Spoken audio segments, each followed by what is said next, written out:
Dr. Bowman, what is ProGrid and how does it work? Well, ProGrid is a way of evaluating business decisions or personal decisions, making decisions where you have multiple choices. And it's a discipline process, and it's now being used largely in Canada for making decisions on research funding proposals. It's used by the Canada Foundation for Innovation, the Alberta Heritage Foundation for Medical Research, and has been used by the Ontario Centres of Excellence. Now, it's based on the concept that most good decisions have to balance two competing objectives. For instance, good science and good commercial potential. And very frequently, decisions that are made are one-dimensional. And for example, a company that is only focusing on the next quarter won't survive if it doesn't look after the long-term interest, its strategic plan.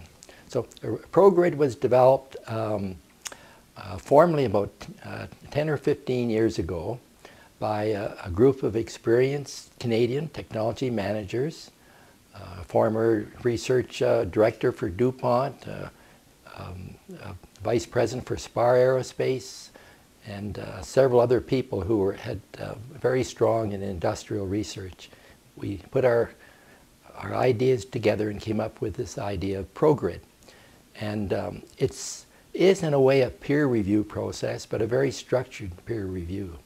The existing peer review process is really, it's flawed, and we're getting into a situation of reviewer fatigue where it's very time consuming because there's no structure for it.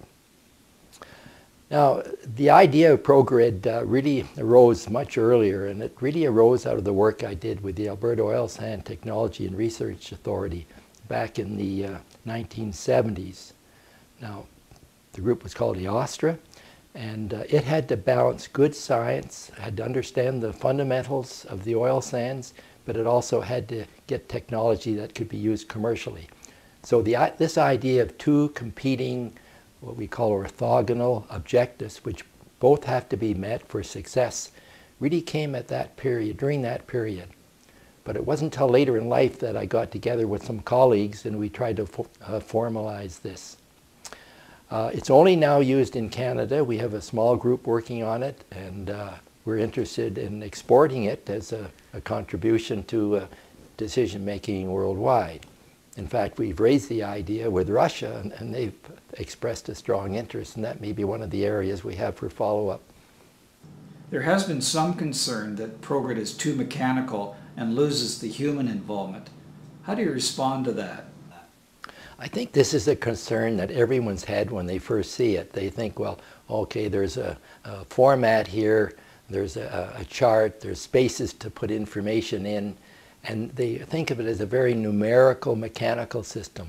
But those that use ProGrid know this isn't true. It's a way, it's a disciplined process of not using numbers, but using words that people understand in the assessment. It's a way of structuring the two competing overarching objectives. It's a way of getting the expectations of the funding organization, the reviewers, and the applicants all working on the same page. So those that have used it don't see it as mechanical. It's a way of capturing the wisdom of evaluators.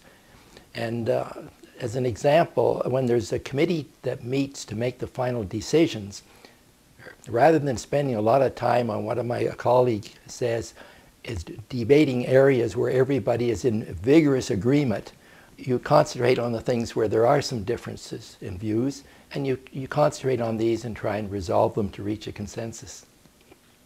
What are the best applications for ProGrid? Well, I think there's almost no limit. My colleagues and I put together a number of case studies, and we put this together in a book called Intangibles.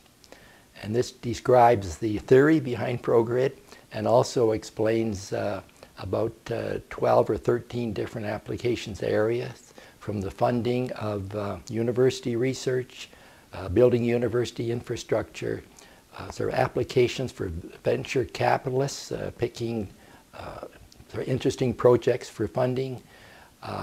We can use it on a personal basis for buying a house, for purchasing a car, making decisions on strategic plans for companies, there's almost no limit. It's based upon a decision where you have to balance two competing objectives, and you have to obtain the best wisdom you have of the people that are knowledgeable about the subject area. Are time and cost the key drivers for ProGrid? Certainly. It's the time of reviewers has been cut in half or more, and the effort by applicants, and now they know exactly what they have to respond to in developing an application for funding. They're not sending in 20 of their last academic papers and PowerPoint presentations and whatnot, and then having reviewers struggle through these. They have a very concise description of the priorities of the funding organization, and in a very quick way they can address that, and they get a much faster response by the funding organization. Is there still a place for traditional methodology? It certainly is, and the people and organizations that are still using it are struggling with this question of reviewer fatigue. It's just that the applications are too large and the time that's needed. So it's again, we're breaking a paradigm, we're entering a new paradigm, and it takes effort, and again it takes a leader. We have found that we usually have to get the chief executive officer or the president of an organization to see that their current system can be improved, and once it gets embedded, then it never changes. They don't go to another system after. Are fewer people involved when you use ProGrid?